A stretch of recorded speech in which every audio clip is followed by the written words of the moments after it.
Hello, my friend. How are you? Our lesson today, I'm glad.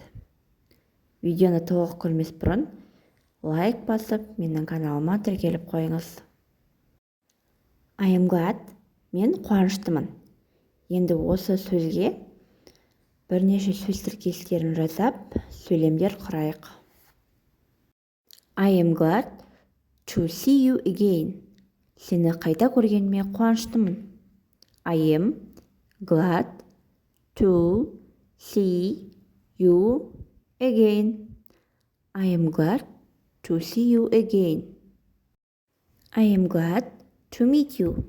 Сені кездестіргеніме қуаныштымын. I am glad to meet you.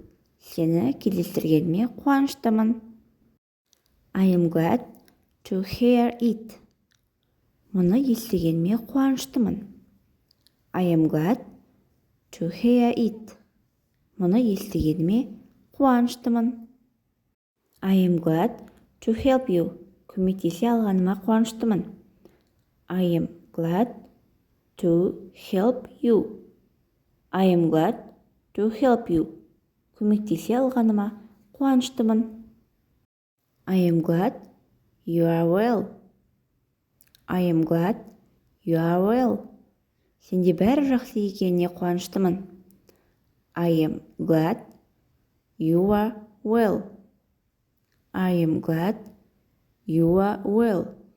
Сенде бәрі жақсы екеніне қуаныштымын. Достар, бұл сөйлемдерді сіздер қайталап жаттап алыңыздар. Себебі сіздер ағылшынша сөйлескенде өте қажет болып қалады. Соңына дейін көріп тамашалағандарыңызға көп рахмет. Менің каналыма тіркеліп, лайк басуды ұмытпаңыз. Қоңыраушаны да басып қойыңыз. Себебі менің каналыма шыққан әрбір сабақты сіз қалдырмай көретін боласыз. Goodbye, my friend. Bye-bye.